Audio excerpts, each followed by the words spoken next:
Simone Biles apologizing to Riley Gaines following their online spat over transgender athletes. Biles wrote on X, quote, "I've always believed competitive equity and inclusivity are both essential in sport.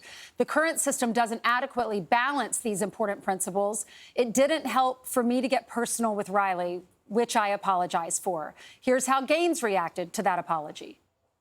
I accept the apology. Those personal attacks that she issued back last weekend, they didn't hurt my feelings. That's not what hurt my feelings about her remarks. What hurt me personally about what she chose to tweet out was how she was so willing and so quick to sell out young girls. That is the problem that I had here. So let's bring in New York Post columnist Carol Markowitz and Jill Simonian, the director of outreach for PragerU Kids. Good morning to you, ladies. Hi, Ainsley. Hi, good morning. Carol, I'll start with you. What's your reaction? Well, her initial comments, and I mean Simone Biles, was very much her, right? We saw on a Saturday night, we don't know what's going on. Maybe she had a drink or two, I'm just assuming.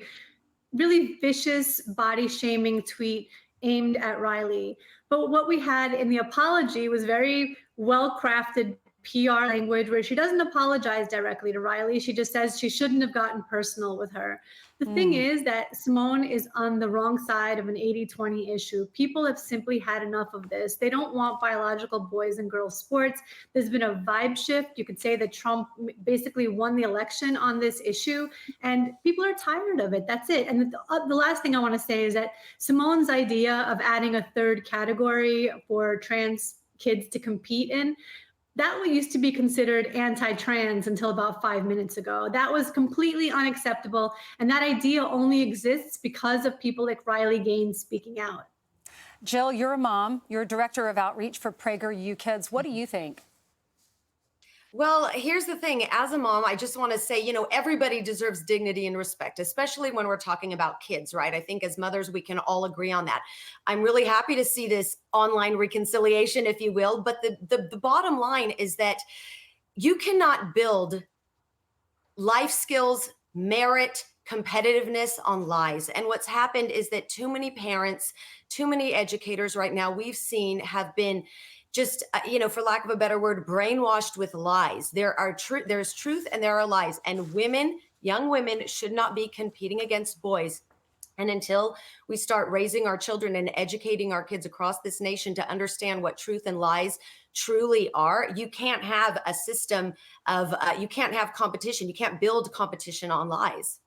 So there was an article in the New York Times over the weekend, and this is the headline. Is it okay for your kids to rot all summer? Some parents are choosing to forego high-intensity camps and activities for their children in favor of weeks of unplanned time. Call it kid rotting. So both of y'all are moms. Carol, what are you going to do with your daughter this summer? Are you going to let her rot, or are you going to sign her up for camps? Well, we're going to do some happy medium between those two, but I love it. I love the idea of kids getting some time off. I have a 15-year-old daughter and then two sons. They're all going to have some amount of camp this summer, but right now it's 7:30 in the morning. My daughter's going to be asleep for the next 4 to 5 hours, and I have no problem with that. She works really hard all year, gets straight A's. Why shouldn't she get to relax in the summer? I think America is a very go-getter country, and I love that about us. But relaxation, rest, it's all very, very important. It helps nourish us. It helps the brain.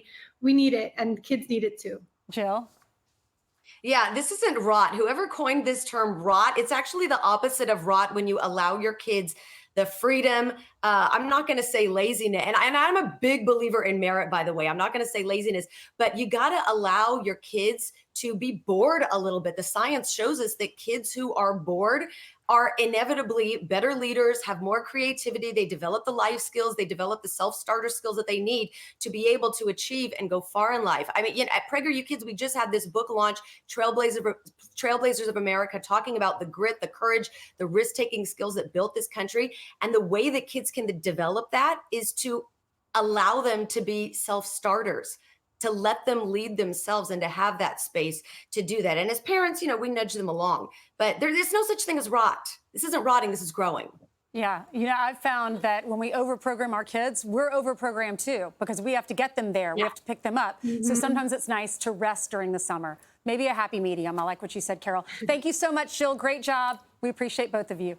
I'm Steve Doocy. I'm Brian Kilmeade. And I'm Ainsley Earhart. And click here to subscribe to the Fox News YouTube page to catch our hottest interviews and most compelling analysis.